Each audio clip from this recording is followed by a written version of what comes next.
The weight of the silver tray pressed against my calloused palms as I navigated through the maze of tables. Midnight at Carluccio's meant dim lighting, hushed conversations, and the constant scent of expensive cologne mixing with garlic and truffle oil.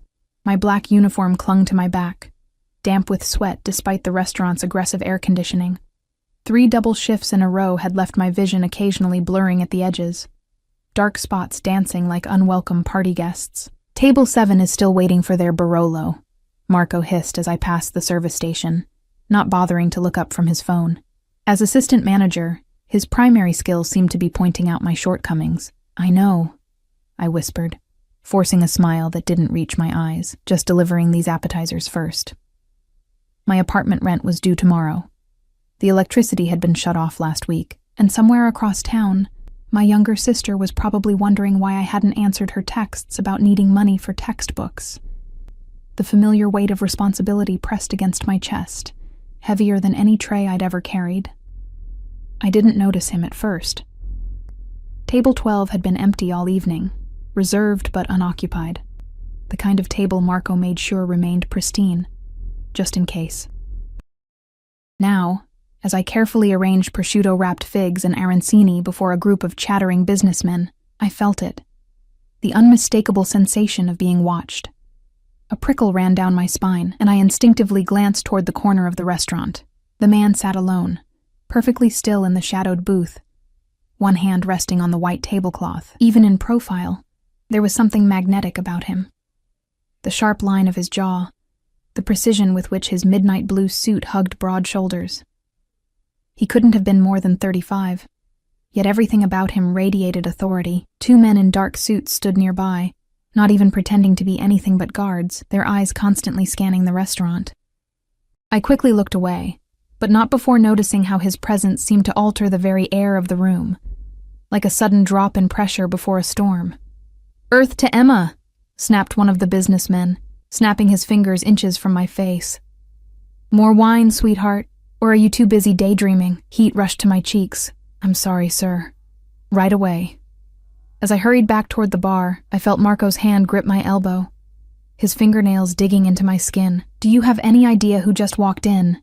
he whispered, eyes wide with panic. "That's Alessio Russo, the Alessio Russo." The name meant nothing to me. "I'm sorry, should I know?" "Jesus Christ, Emma. He owns half the waterfront. His family has been running." Marco cut himself off, glancing nervously toward table 12.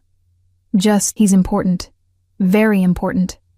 And he asked for our best server." His lips twisted into what might have been an attempt at a smile. "So, unfortunately, that's you tonight. Don't screw this up." My stomach clenched as Marco thrust a wine list into my trembling hands. He's waiting. The distance to table 12 felt endless. Each step brought me closer to the man whose mere presence had turned Marco, perpetually condescending Marco, into a nervous wreck. The wine list shook slightly in my grip as I approached. Up close, he was even more intimidating. Dark hair swept back from a face that belonged on a Renaissance sculpture, all angles and perfect proportions. But it was his eyes that made my breath catch. Amber-flecked brown, observing me with an intensity that felt almost physical. "Good evening, sir," I managed, voice steadier than I expected. "Welcome to Carluccio's. May I tell you about our wine selection tonight?" He didn't respond immediately, just studied me with those unsettling eyes. One of his guards shifted slightly, and I noticed the subtle bulge of a weapon beneath his jacket. "What would you recommend?" His voice was unexpectedly soft, tinged with the barest hint of an Italian accent. I blinked, caught off guard by the genuine question. Most patrons like him, the ones who arrived with security and made Marco nervous, typically ordered without consultation, flaunting knowledge of rare vintages and exclusive reserves. "The 2015 Brunello di Montalcino is exceptional," I offered, falling back on the wine that had become my standard recommendation after 3 years of serving. "But if you prefer something less conventional, we just received a small allocation of Barolo from a family producer in Piedmont. It's not on the list yet." Something flickered across his face. Surprise, perhaps, or approval. He nodded once. "The Barolo. Bring 2 glasses. 2 glasses." I glanced around, noticing for the first time that the table was set for 2, though he was alone. "Right away, sir." As I turned to leave, A wave of dizziness washed over me. I gripped the edge of a nearby chair, waiting for it to pass. 3 days of double shifts on 4 hours of sleep per night was catching up with me. Just a few more hours, I told myself. Just get through tonight. I returned with the wine, focusing intently on not spilling as I poured a taste for him. His eyes never left my face, even as he swirled the ruby liquid and took a careful sip. "You have good taste," he said, nodding for me to fill both glasses. "Sit." The command, delivered so casually, made me freeze mid-pour. "Excuse me?" "Sit," he repeated, gesturing to the empty chair across from him. "Please?" I glanced over at Marco, who was watching the interaction with undisguised horror. When our eyes met, he gave a small, frantic nod. "I'm afraid I'm still on shift, sir," I said carefully. The corner of his mouth twitched. "I wasn't asking your manager, I was asking you." Something in his tone made it clear this wasn't truly a request. With awkward movements, I lowered myself into the chair opposite him, hyper-aware of how out of place I looked. A waitress in a wrinkled uniform sitting at the table of the most powerful-looking man in the restaurant. He pushed the second glass of wine toward me. "I don't drink while working," I said automatically. "1 sip," he countered, "to tell me if you truly believe in your recommendation." Against my better judgment, I took the smallest possible taste. The wine was everything I'd promised. Rich, complex, with notes of tar and roses that lingered on the palate. "It's as good as I remembered," I admitted, setting the glass down firmly and making to stand. "Now, if you'll excuse me, what's your name?" he interrupted. "Emma," I answered reflexively. "Emma," he repeated, as if testing how the syllables felt in his mouth. "How long have you been working here, Emma?" The question felt invasive, but I couldn't see a way to avoid answering. 3 years. 3 years, he echoed, seeming genuinely surprised. "And how many shifts this week?" I hesitated, wondering why he cared. "This is my 8th consecutive shift." His expression darkened. 8 shifts in 7 days? The room suddenly seemed too warm. Black spots danced at the corners of my vision again, and I gripped the edge of the table. "If you'll excuse me, I should check on your food order." I stood too quickly. The restaurant tilted sideways, the floor seeming to rush up toward me. I was vaguely aware of the wine glass tipping, of reaching desperately for something to steady myself.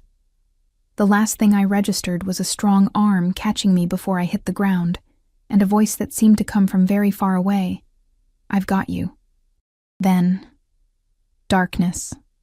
I woke to the sound of quiet beeping and the antiseptic smell of hospital disinfectant. For a moment, I lay perfectly still, eyes closed, trying to piece together what had happened. Fragments came back slowly. The weight of the tray, the corner table, amber eyes watching me intently, the floor rushing up to meet me. "She's awake," came a low voice. Unfamiliar, male. I forced my eyes open. The hospital room was private and unexpectedly luxurious, with a window overlooking city lights. An IV ran into my arm, and a monitor displayed my heart rate and blood pressure.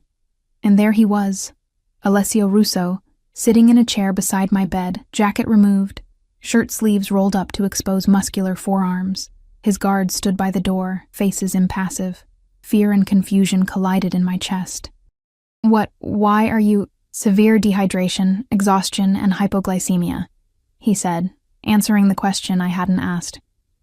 "You collapsed in my restaurant." "Your restaurant?" My voice came out raspy. "Carluccio's isn't—" "It is," he interrupted smoothly. "Along with 12 others across the city. I acquired the chain last month." I struggled to process this information. "But Marco never mentioned—" "Marco," Alessio said, his expression hardening, "has been relieved of his position." A cold weight settled in my stomach. "Because of me? Because I made a scene? Please, I need that job, I can't." "Because he allowed a valuable employee to work herself to the point of collapse," he cut in, voice sharp. "Because he failed to ensure proper break schedules and created a hostile work environment. The owner before me may have tolerated such mismanagement, but I do not." My head was spinning. "And not just from dehydration. I don't understand why you're here. Why am I in this room? I don't have insurance that would cover—" "You don't need to concern yourself with a bill." He leaned forward, those intense eyes fixed on mine. What you need to concern yourself with is recovery. And then a new position. New position? I echoed weakly. You're being promoted, he said, as if it were the most natural thing in the world. Effective immediately, you're the new manager of Carluccio's. I stared at him, certain I'd misheard. That's not possible. I'm just a server. I don't have management experience. You have 3 years of experience in my restaurant, working under incompetent leadership, and you still manage to develop an impressive knowledge of wine and maintain exemplary service standards. He stated this as if reciting facts from a file. More importantly, you have something Marco lacked: integrity and work ethic. The monitor beside me registered my accelerating heart rate. This doesn't make any sense. You don't know anything about me. For the first time, a genuine smile touched his lips, transforming his face into something almost boyish. I know more than you think, Emma Hayes. 26 years old, supporting a younger sister through college after your parents died 4 years ago in a car accident. Working 3 jobs until recently. Behind on rent for your apartment on Westlake Avenue. Ice flooded my veins. How do you... You collapsed in my arms, he said simply. Did you expect me not to find out who you are? The casual invasion of privacy rendered me momentarily speechless. When I found my voice again, it shook with anger and fear. So what is this? Charity? Or do you expect something in return? His expression shuddered, became unreadable. This is business, Emma. I need competent people running my establishments. You've proven your capability through years of dedication despite poor management. And if I refuse? Why would you refuse a substantial salary increase, benefits, and regular hours? He tilted his head slightly. Unless you enjoy working yourself to the point of hospitalization? Put that way, it sounded ridiculous to object, yet something about this entire situation felt wrong, too convenient, too contrived. People like Alessio Russo didn't promote random waitresses who collapsed at their feet. Why me? I asked finally. Really? He was silent for so long I thought he might not answer. When he did, his voice had softened. Because when I asked about wine, you didn't recite the most expensive option to inflate the bill. Because you've worked for 3 years under a manager who took credit for your ideas. Because despite everything, you still care about doing things right. He paused. And perhaps because I recognize something in you that reminds me of myself. Once, before I could respond, the door opened, and a doctor entered, clipboard in hand. Alessio stood smoothly. Think about it, he said. I'll return tomorrow. As he moved toward the door, flanked by his silent guardians, he paused, looking back at me with an expression I couldn't decipher. Oh, and Emma, when you return to Carluccio's, remember what I told you when you first opened your eyes. I frowned, trying to remember. You didn't say anything when I woke up. A smile played at the corners of his mouth. Not here. In the restaurant, before the ambulance came. You regained consciousness briefly. His amber eyes held mine. You're the boss here now. That's what I said. I meant it. With that, he was gone, leaving me alone with a bewildered doctor and the unsettling feeling that my life had just veered dramatically off course. All because I'd fainted at the feet of a man who was clearly much more dangerous than he appeared. Sleep evaded me that night, despite exhaustion saturating every cell in my body. The hospital room, though luxurious by medical standards, felt like a gilded cage. I stared at the ceiling, replaying my interaction with Alessio Russo, searching for hidden motives between his carefully chosen words. By morning, when the doctor arrived with discharge papers, I'd convinced myself the entire promotion offer was a fever dream, the delusion of an overworked mind. But then I saw the name on the insurance documents, Russo Holdings. You're good to go, Ms. Hayes, the doctor said, checking my vitals one last time, though I strongly recommend at least 3 days of rest before returning to work. Thank you, I murmured, accepting the papers with trembling hands. Did Mr. Russo leave any messages for me? The doctor's expression shifted subtly. He arranged for your transportation home. There's a car waiting outside. Sure enough, a sleek black Audi idled at the hospital entrance, a driver standing at attention beside the rear door. As I approached, clutching my bag of belongings, he nodded respectfully. "Ms. Hayes, Mr. Russo sends his regards and asks that you take the rest of the week to recover." He opened the door in a fluid motion. "He'll contact you on Monday regarding your return to Carluccio's." The leather seats enveloped me like butter as the car pulled away from the curb.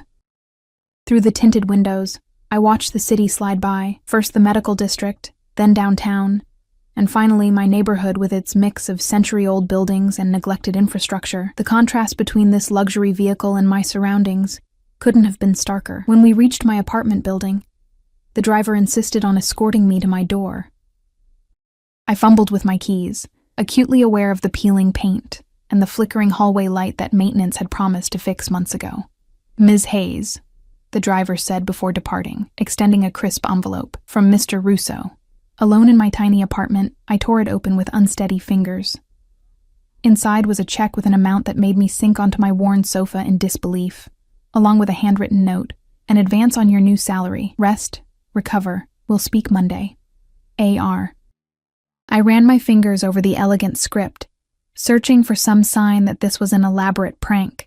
The amount would cover my rent, the overdue electricity bill, and my sister's textbooks with plenty to spare. It was exactly what I needed, suspiciously so. My phone buzzed with a text from my sister. "How's work?" You never answered about the books. Guilt twisted in my stomach. I hadn't told her about my collapse or hospital stay. She had enough to worry about with midterms approaching. I texted back, "Sorry, crazy shifts. Don't worry about the books. Money coming your way tomorrow. Love you."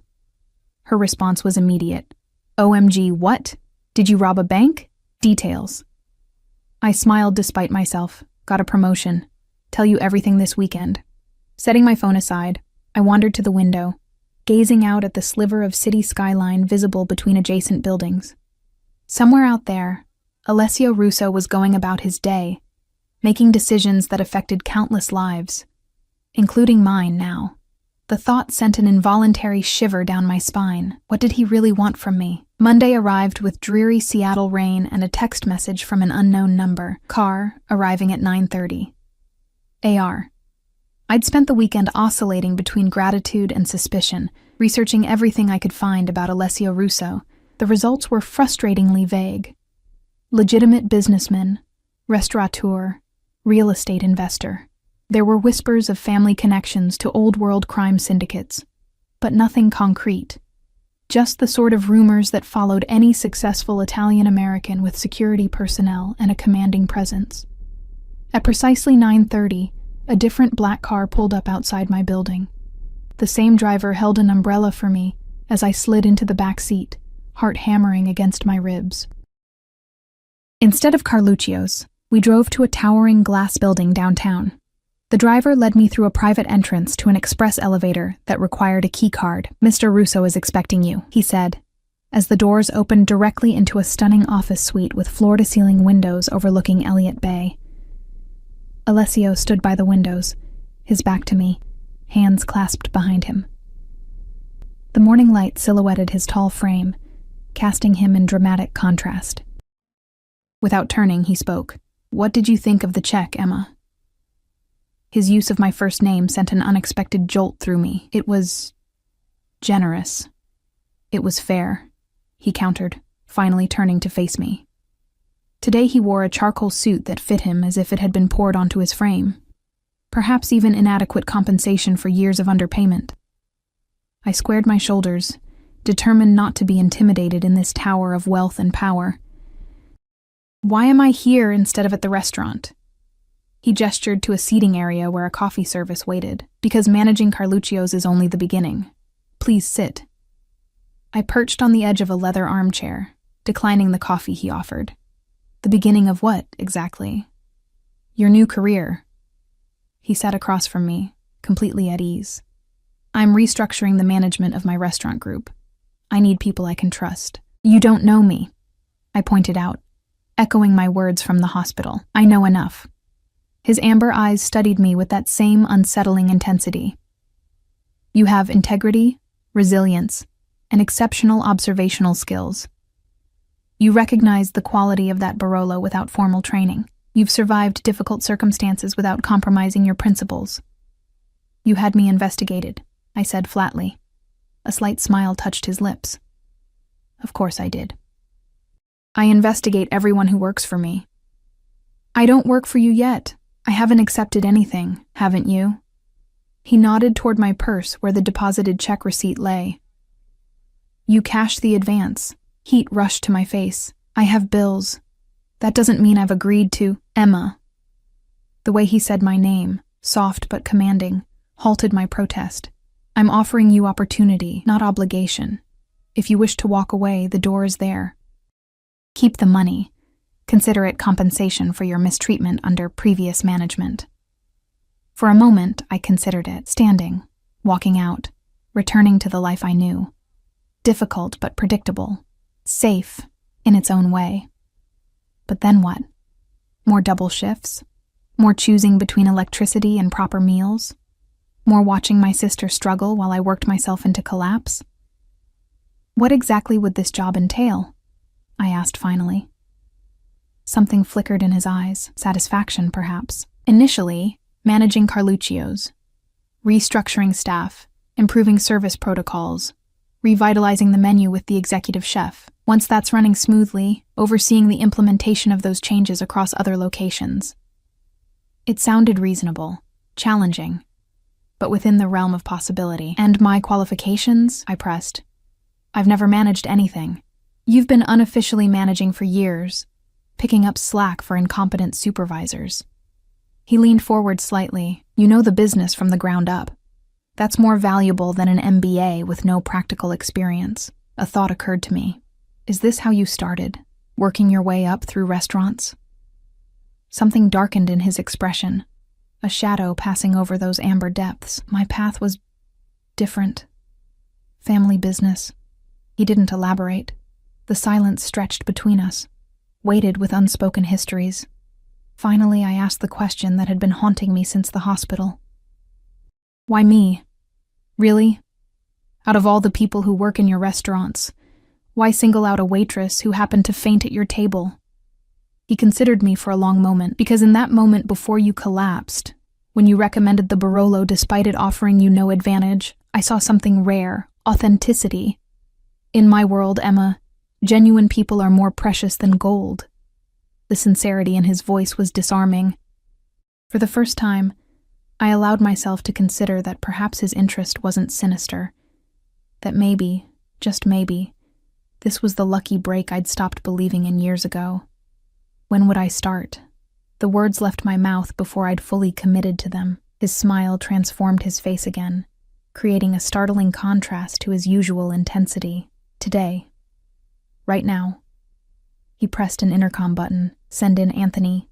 Moments later, a door opened, and a man entered, early 50s, with salt and pepper hair and the confident bearing of someone comfortable in corporate settings. Emma, this is Anthony Vega, my hospitality director. He'll walk you through everything you need to know about your new position. Alessio stood, buttoning his jacket in one smooth motion. I have another meeting, but I'll check in later today at Carluccio's. As he moved toward the door where his security detail waited, he paused beside my chair, his hand lightly touching my shoulder. The contact, though brief, sent warmth cascading through me. Remember, Emma, he said, voice pitched for my ears alone. You earned this. Don't let anyone tell you otherwise. Then he was gone, leaving me with Anthony and the lingering sensation of his touch on my shoulder.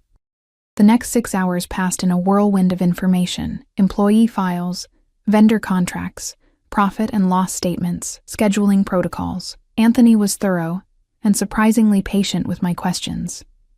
Mr. Russo has a good eye for talent, he remarked as we reviewed the restaurant's finances over lunch. But this is unusual, even for him. Unusual how? I asked, trying to sound casual. Anthony gave me a measured look. He doesn't typically take such personal interest in staffing decisions below executive level. Before I could press for more details, his phone buzzed. Mr. Russo wants us at Carluccio's now. The staff has been informed of the management change. My stomach clenched. I'd been so consumed with paperwork and procedures that I hadn't considered facing my former co-workers as their new boss.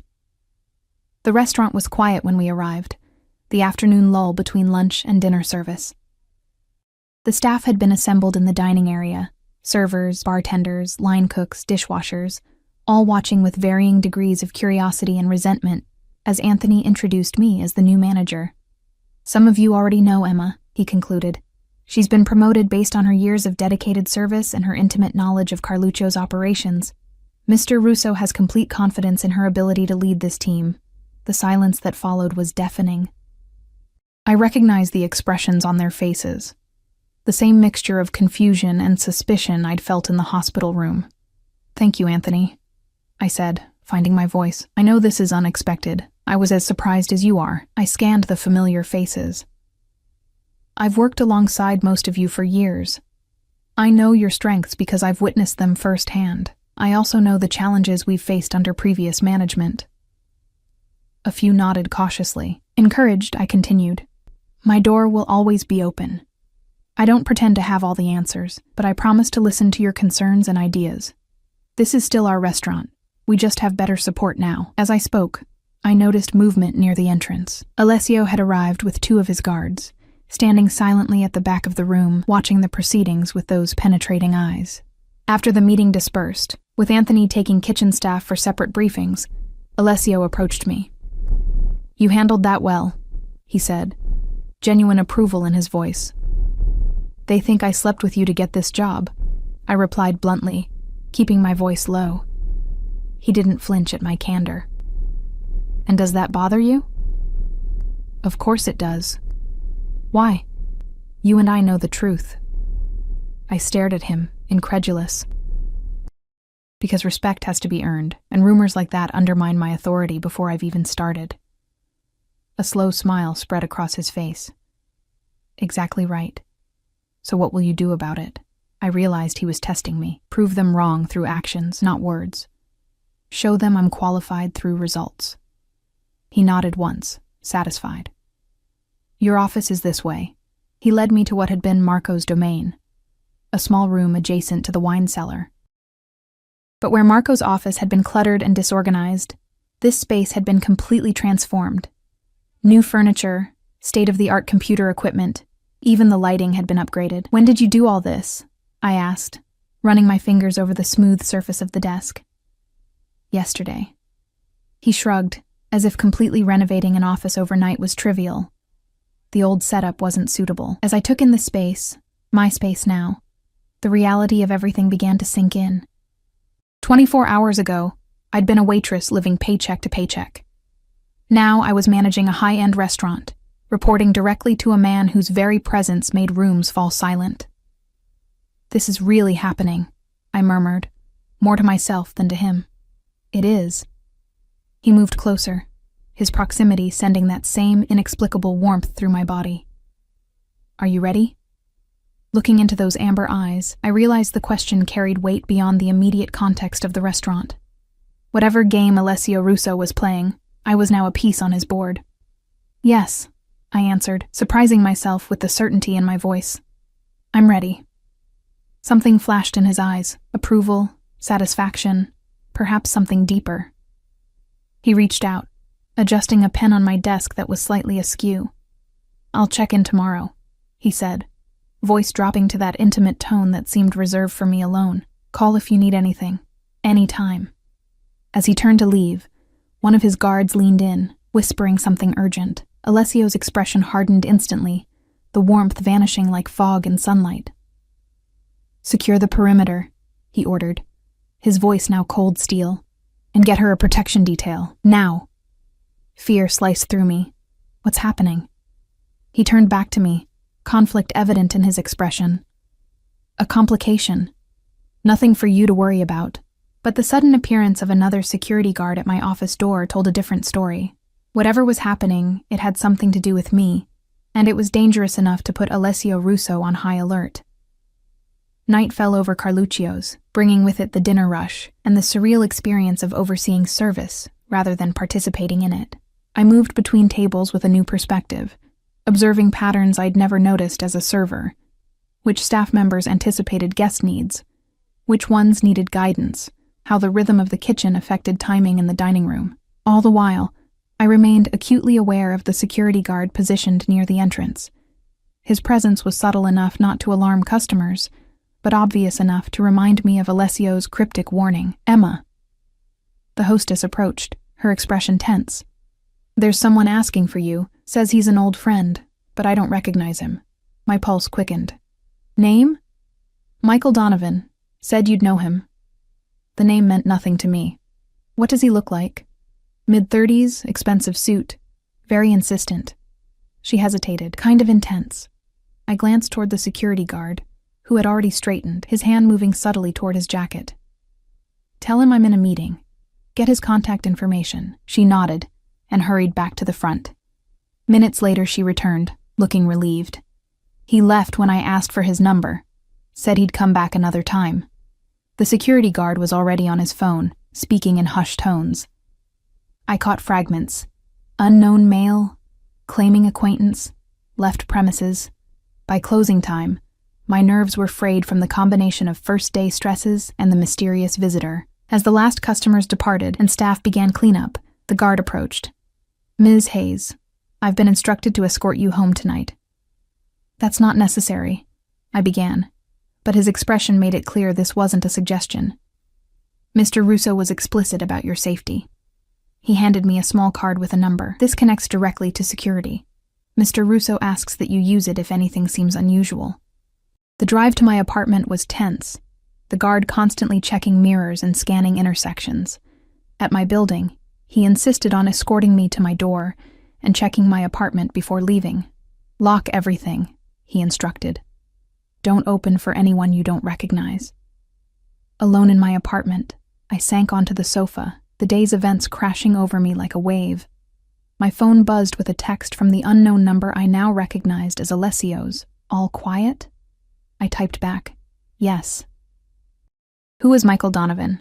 The response came quickly. "No one you should concern yourself with. How was your first day?" The deflection was obvious, but I played along. Overwhelming. But good. "Thank you for the opportunity." 3 dots appeared, disappeared, then reappeared. "You're welcome. Get some rest. Car will arrive at 8:30 tomorrow." I stared at the message, trying to decipher the man behind these carefully measured words. Eventually, exhaustion won out, and I drifted into uneasy sleep. Morning brought rain again, washing the city in shades of gray. The promised car arrived precisely on time, but instead of the driver from yesterday, Alessio himself waited inside. "Good morning," he said as I slid into the back seat, surprise evident on my face. "I thought we might discuss strategy on the way." He looked immaculate as always, his tailored suit a deep navy that made his amber eyes more pronounced. A faint scent surrounded him, something expensive and subtle, like cedar and spice. "Strategy for what, exactly?" I asked, trying to ignore how the enclosed space of the car amplified his presence. "Managing potential obstacles." His eyes met mine, serious and direct. "Your promotion has created ripples." "Because of Michael Donovan?" I pressed. Alessio's expression remained neutral, but I noticed a slight tightening around his eyes. "Donovan is a business associate with whom I have differences of opinion. His appearance yesterday was a message to me, not you." "A message saying what?" "That he's aware of my interest in Carluccio's, and in its new manager." His gaze was penetrating. "Some people don't appreciate change, Emma, especially when it threatens established arrangements." "What kind of arrangements?" The question escaped before I could consider its wisdom. A shadow crossed his face. "The previous management at Carluccio's had certain agreements with local entities. Favorable tables without reservations, special treatment for certain guests, cash transactions that didn't always reach the books." Understanding dawned. "Money laundering?" "Among other things." He looked out the window, watching raindrops trace paths down the glass. "I've been cleaning up operations since acquiring the restaurants. Not everyone appreciates the new transparency." The implications sent a chill through me. "Am I in danger?" His eyes snapped back to mine. "No, not while you're under my protection." The certainty in his voice should have been reassuring, but instead raised new questions about exactly what kind of man held such confidence in his ability to ensure safety in apparently dangerous circumstances. "Is that what I am? Under your protection?" The words came out more challenging than I'd intended. Something flickered in his expression. Surprise, perhaps, at my directness. Then, unexpectedly, he smiled. "You're under my employment, Emma." The protection is a courtesy I extend to all my key personnel, but the security detail, the personal texts, showing up this morning instead of sending a driver, that's standard for all your managers? The car slowed as we approached Carluccio's. Instead of answering immediately, Alessio studied me with those unsettling eyes. "No," he finally admitted. "That's not standard." Before I could pursue this revelation, his phone buzzed. He checked it, his expression darkening instantly. "Change of plans," he told the driver. "Take us to the penthouse office." "What's wrong?" I asked as the car smoothly reversed direction. "A situation that requires attention." His voice had shifted to that steel-cold tone from yesterday. "Nothing for you to worry about. It clearly involves me if I'm being redirected." He glanced at me, something like approval flashing in his eyes. "Observant. Yes, it concerns you tangentially. We've received information that Donovan has been asking questions about you. Background, history, connections to me." My stomach tightened. Why would he care about a restaurant manager? "Because you're not just a restaurant manager to him." Alessio's jaw tightened. "You're leverage." The remainder of the drive passed in tense silence. At the downtown building, we bypassed the office suite I'd visited yesterday, instead taking the elevator to the top floor. A penthouse that combined luxurious living space with what appeared to be a private command center. Men in suits moved with military precision, speaking in hushed tones. Multiple screens displayed what looked like security footage from various locations, including, I realized with a jolt, the exterior of my apartment building. "You've been watching my home?" I demanded, anger overriding fear. Alessio guided me to a quiet corner, his hand at the small of my back. "Since yesterday, for your protection. That's necessary," he cut in, voice firm but not unkind. "Donovan is not someone who respects boundaries." "And you do?" I challenged. His eyes darkened. "I respect what's mine." The possessive statement hung between us, charged and ambiguous. Before I could respond, a man approached with a tablet. "Sir, we've got confirmation. Donovan's men have been surveilling both the restaurant and Ms. Hayes' residence since Tuesday. Tuesday, the day I'd fainted. The day Alessio had first spoken to me. "Increase security at all locations," Alessio ordered. "And prepare the Harbor Island property." The man nodded and retreated. Alessio turned back to me, his expression grave. "Emma, I need you to listen carefully. Michael Donovan is dangerous, not in the way people think I am, with rules and codes, but unpredictably, personally dangerous. He sees my interest in you as an opportunity." "Your interest in me," I repeated slowly. "What exactly is the nature of that interest, Mr. Russo?" Something shifted in his expression, a softening around the edges that transformed his face. "Alessio," he corrected gently. "And that's a conversation for another time." "No," I insisted, finding courage from somewhere deep inside. "That's a conversation for now. I've been swept into something I don't understand, with security guards and surveillance and mysterious threats. I deserve to know why." He studied me for a long moment, then nodded once. "Very well." He gestured to a seating area overlooking the bay. "The truth, then." We sat across from each other, the panoramic view of Seattle's waterfront spread before us like a living painting. Alessio leaned forward, elbows on his knees, hands clasped. "My family has been in this city for 3 generations, he began, voice quiet but intense. "We built businesses, created opportunities, protected our interests, sometimes by methods outside conventional law." "You're saying you're in the mafia," I stated bluntly. A shadow of a smile touched his lips. "The media loves that term. The reality is more complex. My grandfather came from Sicily with certain traditions. My father continued some of those traditions while establishing legitimate enterprises. When I took control 5 years ago after his death, I accelerated the transition to completely legitimate operations. But not everyone approved, I guessed. No. Men like Donovan preferred the old ways, more profitable, less scrutiny. When I began acquiring businesses like Carluccio's, and cleaning up their operations. It threatened arrangements that had existed for decades. And where do I fit into this? His amber eyes held mine. You were unexpected, Emma. I went to Carluccio's that night for a routine inspection of a new acquisition. I wasn't looking for anything beyond business, but then there was you. His voice softened. Exhausted, clearly underappreciated, yet still maintaining standards and integrity. When you recommended that Barolo instead of pushing the most expensive wine, I was intrigued. When you collapsed and I caught you, I felt... He paused, seemingly searching for the right word. Responsible? I suggested. Protective, he corrected. Then I learned more about you. Your history, your struggles, your unwavering support of your sister despite your circumstances.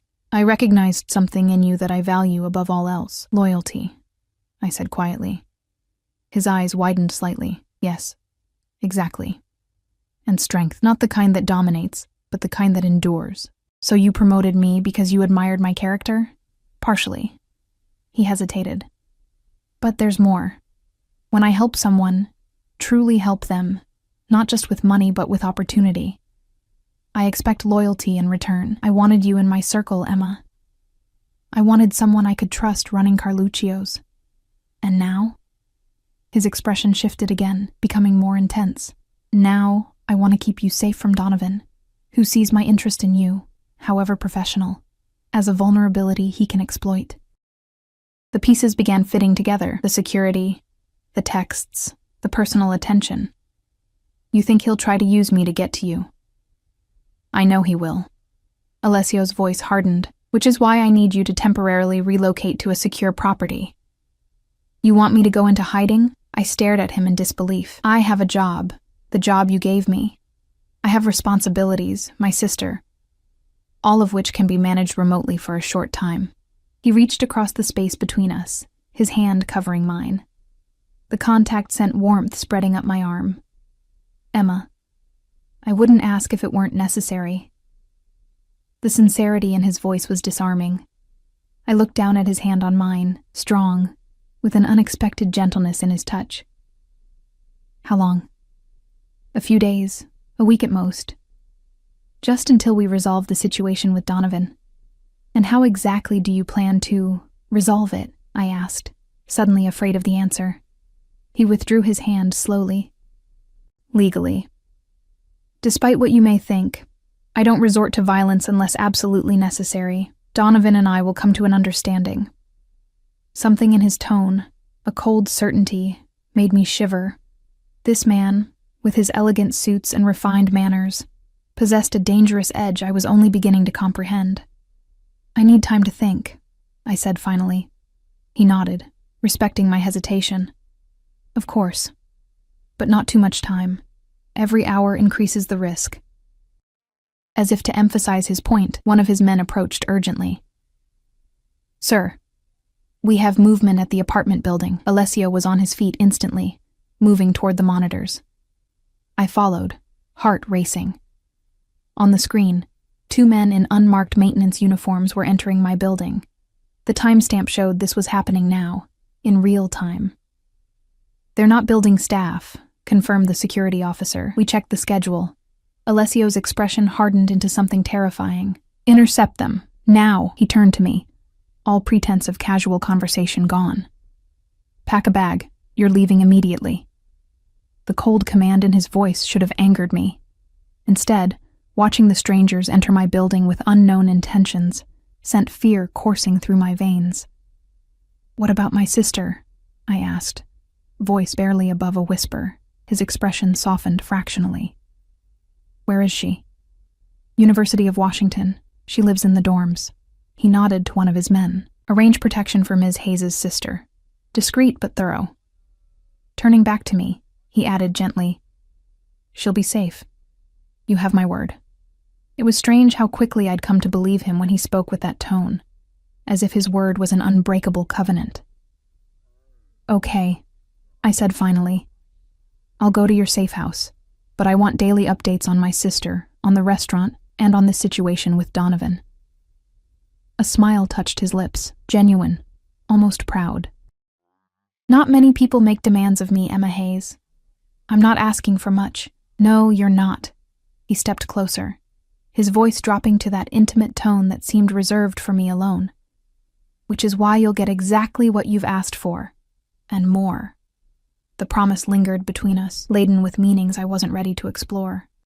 Beyond the windows, rain continued to fall on Seattle, washing away the ordinary world I'd inhabited just days ago, before I fainted into the arms of a man who was rapidly becoming both my protector and my greatest unknown. The safe house was nothing like I had imagined.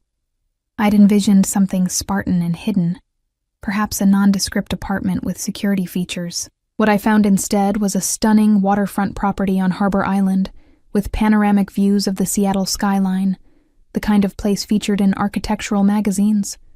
"This is your idea of lying low?" I asked, as Alessio's security chief, Vincent, led me through the glass and cedar structure. Vincent's stoic expression didn't change. "The property isn't registered under Mr. Russo's name. The security system is military grade. The windows are bulletproof." He gestured to a panel near the entryway. "This controls everything. Lights, temperature, security alerts. The house is fully stocked with food and necessities." I wandered toward the floor-to-ceiling windows, watching ferries cross Elliott Bay. The space felt simultaneously exposed and impenetrable. All that glass creating an illusion of vulnerability while offering a strategic view of any approach. "How long has Alessio owned this place?" I asked, running my fingers along the smooth quartz countertop in the kitchen. "Mr. Russo acquired it 3 years ago," Vincent replied. "He uses it occasionally for high-security meetings or when international associates visit, and now for hiding waitresses," I murmured. A ghost of a smile touched Vincent's usually impassive face. "Former waitresses, current restaurant managers." He completed the tour efficiently, showing me the security features, communication protocols, and the fully equipped home office where I could remotely manage Carluccio's operations. 2 female security personnel would remain on site at all times, with male counterparts patrolling the perimeter. "Mr. Russo will be here this evening," Vincent informed me as he prepared to leave. "He has some matters to attend to first." "Matters concerning Michael Donovan?" I asked. Vincent's expression revealed nothing. "I'm not at liberty to discuss Mr. Russo's schedule." After he departed, leaving me with the 2 female guards who maintained a respectful distance, I explored the house more thoroughly. The master suite was clearly Alessio's occasional domain, the closet containing several suits and shirts in his size, the bathroom stocked with his preferred toiletries. I'd been given the guest suite, which was luxurious in its own right but felt less personal. I found myself drawn to the bookshelves in the living area, scanning titles that ranged from Italian classics to modern business theory to, surprisingly, poetry. Running my fingers along the spines, I tried to construct a picture of Alessio from these fragments. The books he read, the art he chose for his walls, the space he created for himself away from the world. As sunset painted the sky in shades of amber and gold, colors that reminded me of his eyes, I settled at the desk in the home office and logged into Carluccio's systems remotely. Work would keep my mind occupied, distracted from the surreal turn my life had taken. I was deep in inventory analysis when I heard the security system announce an arrival. Moments later, Alessio appeared in the doorway, his tall frame silhouetted against the hallway light. He'd loosened his tie and removed his jacket, giving him a slightly less formal appearance than usual. "You're working," he observed, a note of approval in his voice. I closed the laptop. "It helps me think. How's my sister?" "Safe. We've assigned plainclothes security to her dormitory area." He moved into the room, perching on the edge of the desk. "She hasn't noticed them, and won't, unless there's a threat." "And my apartment?" His expression darkened. "The men were Donovans. They placed surveillance devices in your home." A cold shudder ran through me at the thought of strangers violating my personal space. What were they looking for? Information. Leverage. Anything to understand my interest in you. His jaw tightened. "They've been removed.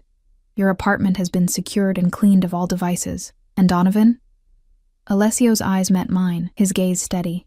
"We're meeting tomorrow." "To discuss what, exactly? Terms?" The single word carried weight, like a stone dropped into still water. "He needs to understand certain boundaries." "Boundaries concerning me?" Alessio studied me for a moment, as if deciding how much to reveal. Yes, among other business matters. I stood, suddenly unable to remain still. This is insane. A week ago I was a waitress with normal problems. Bills, exhaustion, a crappy boss. Now I'm in a safe house because a mafia boss is meeting with his rival about… What? Ownership rights to me? You are not property, Emma, Alessio said sharply, standing as well. No one owns you. Then what am I? Why am I here? Why does Donovan care about me? Alessio stepped closer, his proximity sending that now familiar warmth through my body despite my agitation. You're here because I protect what matters to me. Donovan cares because he's observed my attention toward you, and in our world, personal connections can be weaponized. Is that what I am to you? A personal connection? The question emerged more vulnerable than I'd intended. His amber eyes darkened as they held mine. What do you think? I think you're not someone who acts without purpose, I said carefully. Every move is calculated. The question is, what's the calculation that brought me here? A hint of a smile touched his lips. Not everything I do is calculated, Emma. His voice dropped lower. Some things are instinctive. The word hung between us, charged with meaning. I became acutely aware of our proximity, of the subtle scent of his cologne, of how the fading daylight cast shadows across the planes of his face. Like catching me when I fell, I said softly. Like that, he agreed. And like this. His hand rose slowly, giving me ample time to step away if I wished. When I remained still, he gently tucked a strand of hair behind my ear, his fingers lingering against my cheek. The touch was feather-light, but sent electricity coursing through me. I should check on dinner, he said suddenly, withdrawing his hand. You must be hungry. The abrupt shift left me momentarily disoriented. Yes, I could eat. In the kitchen, Alessio moved with unexpected confidence, retrieving ingredients from the refrigerator and pantries. I watched in surprise as he efficiently chopped vegetables and heated olive oil in a pan. You cook? I couldn't keep the surprise from my voice. He glanced up with a genuine smile that transformed his usually serious face. My mother insisted all her children learn. She said a man who can't feed himself is always at someone else's mercy. Your mother sounds wise. She was. A shadow crossed his expression. Cancer. 8 years ago. I'm sorry. The simple condolence felt inadequate, but his nod of acknowledgement suggested he understood the sentiment behind it. As he continued preparing what appeared to be a traditional Italian pasta dish, I gathered the courage to ask more personal questions. You said children. Do you have siblings? A brother and sister, both younger. He added garlic to the pan, the aromatic scent filling the kitchen.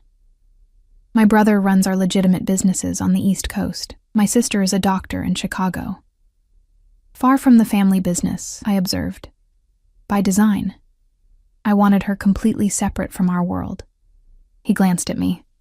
My father disagreed. It was our first major conflict when I took over. I leaned against the counter, watching his confident movements. You took over young, didn't you? 28? Too young, many thought. He worked as he spoke, his hands never idle. My father's death was unexpected. Heart attack during a business dinner.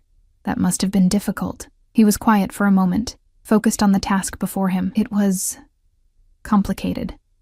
My father and I had different visions for the future of our enterprises. His death forced an acceleration of changes I had planned to implement gradually. Changes like legitimizing operations? His eyes met mine, sharp and assessing. Yes, my father believed in traditional methods. I saw a future where our strength came from legitimate power. Real estate, hospitality, shipping, and others, like Donovan, preferred your father's ways, precisely. He drained the pasta, combining it with the sauce in a practiced motion. Michael Donovan was my father's contemporary. He views my reforms as weakness, my legitimate businesses as distractions. And me? Alessio paused, wooden spoon in hand. You he views as evidence of a fatal flaw, sentiment. In his world, caring for someone is tantamount to creating a hostage. The blunt assessment sent a chill through me. Is he right? Alessio resumed his cooking, his movements more measured now. There was a time when I would have agreed with him. When I first took control, I kept everyone at a distance. No serious relationships, no close friendships outside the family, nothing that could be leveraged against me. And now? I pressed. He plated the pasta with the precision of a chef, garnishing it with fresh herbs. Now I'm beginning to think that approach has its own cost. Isolation may prevent certain vulnerabilities, but it creates others. We moved to the dining table, where he poured wine. A Barolo, I noted with a small smile, and we began to eat. The pasta was exceptional, rich with flavors that spoke of authentic Italian cooking. "This is amazing," I admitted after several bites. He looked pleased. "My mother's recipe. She was from a small village outside Naples." "Tell me about her," I requested, genuinely curious about the woman who had shaped this complex man. As we ate, Alessio spoke of his mother, her strength, her wisdom, how she had maintained a sense of normalcy for her children despite the family's unconventional business. He described Sunday dinners where business was forbidden as a topic, and how she had insisted he attend university, despite his father's belief that practical experience was more valuable. "She would have liked you," he said suddenly, catching me off guard. "Why do you say that?" "Your resilience, your loyalty to your sister," his eyes held mine, "your refusal to be intimidated by power." I laughed softly. "Is that what you think? That I'm not intimidated by you, are you?" The question was genuine. His head tilted slightly as he studied me. I considered it honestly. "I'm cautious, aware of who you are, what you represent. But no, not intimidated in the way you mean. Explain." I traced the rim of my wine glass, gathering my thoughts. "You have power. Obvious power. Security details, properties like this, the ability to make people disappear from jobs overnight. But power itself doesn't frighten me. The abuse of power does, and you're waiting to see if I'll abuse mine." It wasn't a question. "I'm waiting to understand why you've directed it toward me," I clarified. "Why a man like you would take interest in a waitress who fainted at his table." Alessio set down his fork, his full attention now on me. "I told you before." "You gave me partial truths," I interrupted.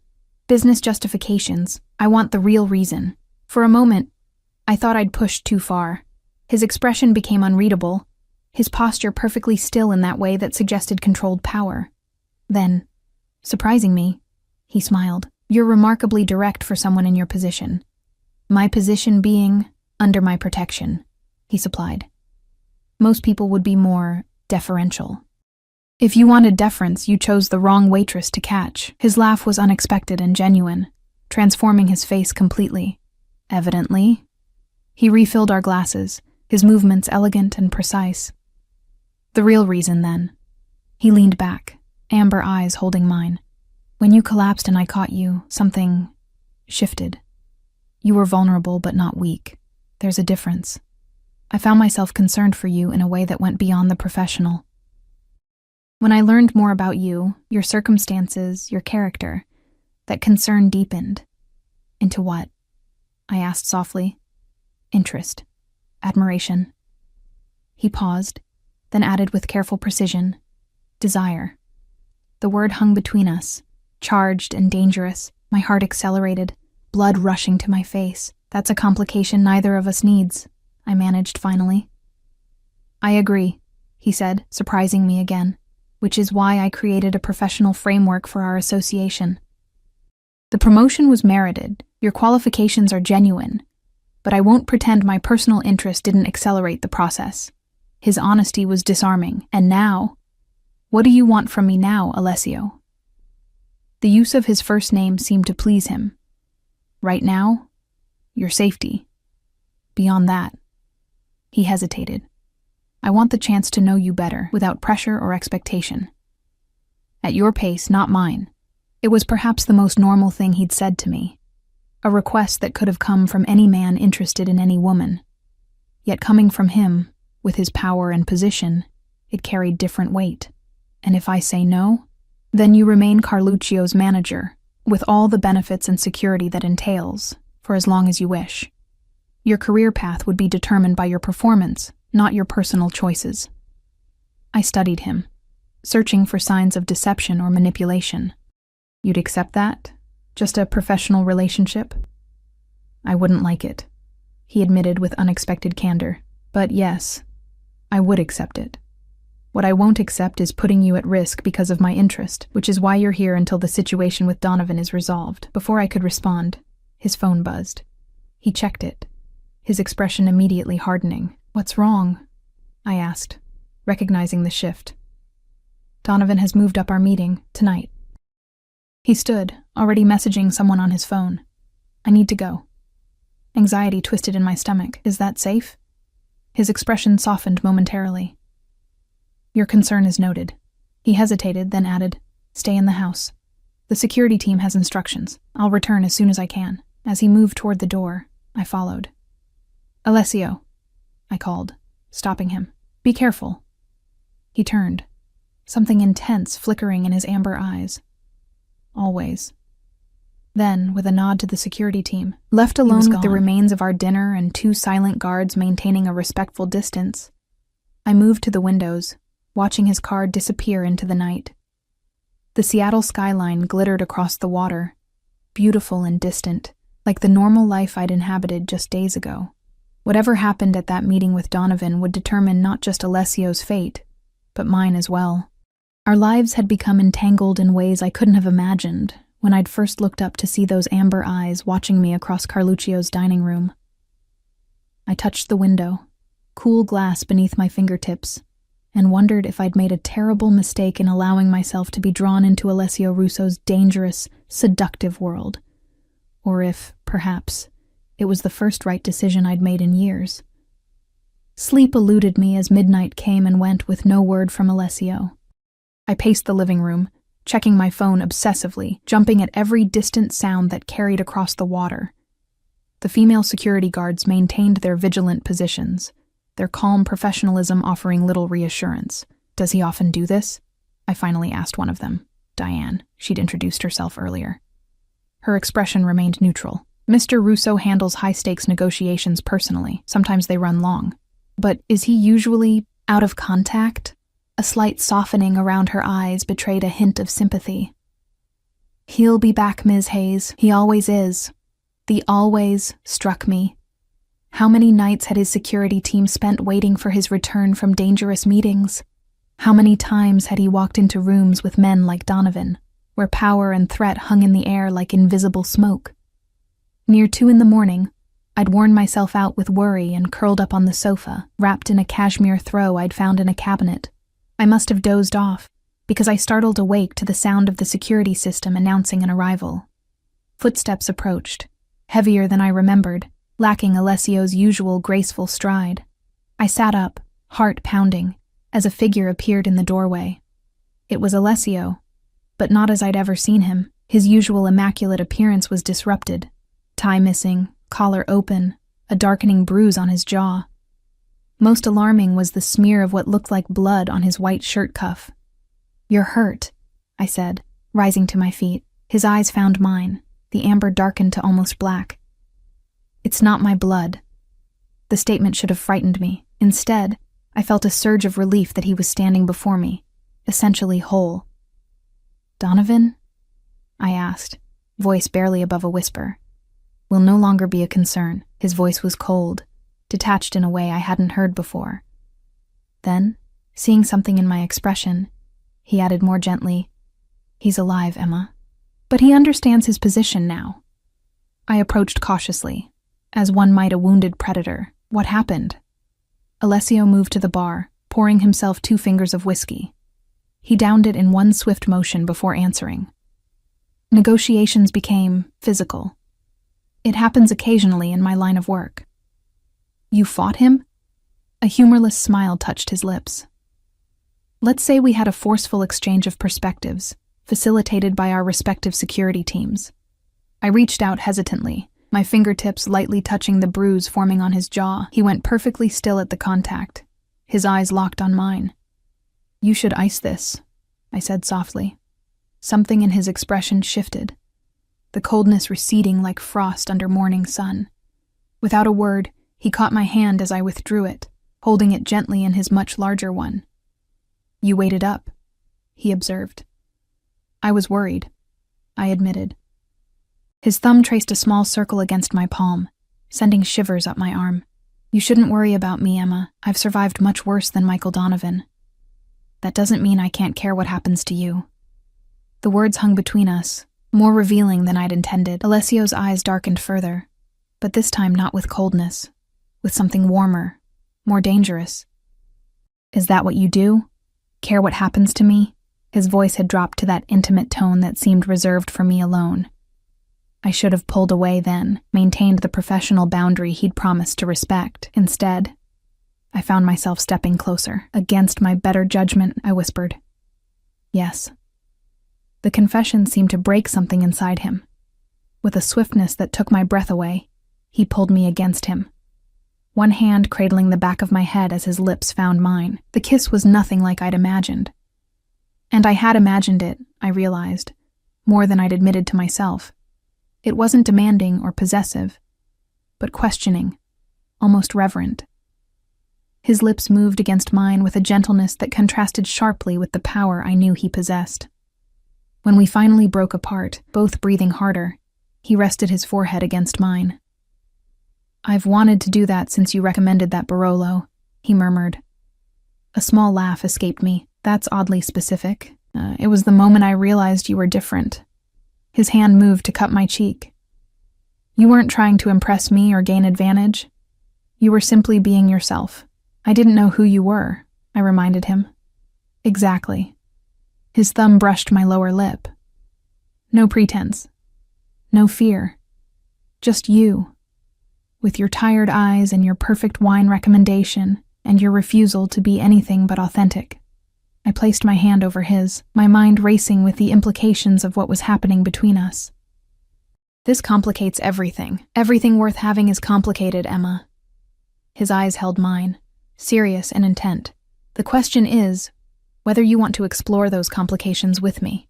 The sincerity in his voice gave me courage. "What happens if I say yes? What does that look like, with someone like you?" "It looks like whatever we decide it should." He tucked a strand of hair behind my ear. "I'm not offering a contract with predetermined terms. I'm offering a beginning with a man who comes home with blood on his shirt and bruises on his face," I pointed out. His expression sobered. "I won't pretend to be something I'm not. My world has edges most people never see, but I can promise you this, with you, I will always be honest.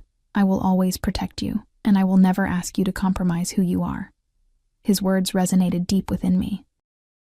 After years of struggling alone, of putting everyone else's needs before my own, the promise of protection, of being valued for exactly who I was, held a seductive appeal I couldn't deny. "When can I go back to my apartment?" I asked, changing the subject slightly. If he was disappointed by my deflection, he didn't show it. "Tomorrow, if you wish. Donovan has agreed to certain terms that ensure your safety. And my sister? Protected, as promised. Though she can be told it's a university security initiative if you prefer, she doesn't know the truth." I nodded, grateful for his understanding. "And Carluccio's? Awaits its manager's return." A slight smile touched his lips. "Though Anthony reports you've been remarkably effective even from here." I stepped back slightly, needing space to think clearly. "I need time, Alessio. This has all happened so fast. The promotion, Donovan, this place, us. I need to find my footing." He nodded, respecting my boundaries without hesitation. "Of course. Take whatever time you need. The only thing that changes is you're free to return to your normal life without looking over your shoulder." "And us?" I asked quietly. "That's entirely your decision." His eyes held mine, sincere and unwavering. "My interest hasn't changed. My patience hasn't wavered. If you're ready to explore what's between us, I'll be here." The promise in his voice sent warmth spreading through me. I reached up, gently touching the bruise on his jaw once more. "You should really ice this." He caught my hand again, pressing a kiss to my palm. "If you insist." 3 weeks later, Carluccio's was transformed. Under my management, with Alessio's backing, we'd implemented changes that had dramatically improved both service and profitability. Staff who'd initially resented my promotion had become allies as they witnessed my commitment to fairness and excellence. I'd moved to a new apartment, more secure, closer to the restaurant, with a spare room for when my sister visited. Alessio had offered to help with the expense, but I'd insisted on paying my own way, accepting only the salary that came with my legitimate position. We'd settled into an unexpected rhythm, professional during the day when he occasionally visited the restaurant, personal in the evenings when we would sometimes share dinner, talking for hours about everything and nothing. True to his word, he never pushed, never demanded, simply offering his company and his undivided attention when our schedules aligned. I learned more about him with each encounter. His passion for restoring vintage Italian motorcycles, his unexpected knowledge of Renaissance art, his habit of reading poetry late at night when sleep evaded him. He learned about me, too, my dreams of someday opening my own small cafe, my collection of vintage cookbooks, my weakness for 1940s film noir. The night everything changed was ordinary at first. Carluccio's had just closed after a busy Friday service. I was in my office reviewing the night's receipts when a knock came at my door. Alessio stood there, elegant as always in one of his impeccable suits, a small wrapped package in his hand. "I thought you were in New York until Sunday," I said, unable to hide my pleased surprise. "I concluded business early," he entered, closing the door behind him. "I wanted to give you this in person." The package was small, wrapped in cream-colored paper. I opened it carefully to find a vintage first edition of my favorite cookbook, one I'd mentioned in passing weeks earlier. "How did you remember this?" I asked, running my fingers over the embossed cover. "I remember everything you tell me, Emma." The simple statement carried weight beyond the words themselves. I set the book down carefully, emotion tightening my throat. Over these weeks, he'd shown me who he was beyond the power and danger. Thoughtful, intelligent, unexpectedly gentle in private moments. "I think I'm ready," I said quietly. He went perfectly still, as he often did in moments of significance. "Ready for?" "Us." I stepped closer, eliminating the careful distance we'd maintained. "Whatever complications that brings." Something flared in his amber eyes. Hope, desire, relief. "You're certain?" In answer, I rose on tiptoes and pressed my lips to his. Unlike our first kiss, this one held no hesitation, no question, only certainty and promise. When we finally broke apart, he cradled my face in his hands, his gaze intense. "I won't waste this chance, Emma. What's between us? It's rare. Precious." "I know," I whispered, understanding now what had been building since that first night when I'd fainted into his arms. Not just attraction or gratitude or fascination, but something deeper, a recognition of kindred spirits beneath our vastly different circumstances. Later that night, as Seattle's lights glittered beyond the windows of his Harbor Island home, I lay beside Alessio, his arm draped protectively across my waist. The journey from exhausted waitress to restaurant manager to this moment had been unpredictable and swift, yet somehow felt inevitable, as if all paths would have eventually led here, to this man whose strength and vulnerability mirrored my own. "What are you thinking?" he murmured, pressing a kiss to my shoulder. I turned to face him, tracing the now-healed mark on his jaw where Donovan's violence had left its temporary imprint. "That sometimes falling is the beginning, not the end." His eyes softened with understanding. "And sometimes the person who catches you is the one you've been waiting for all along." As his lips found mine once more, I surrendered to the truth of what we'd become. Two souls who had recognized in each other not just desire or advantage, but possibility.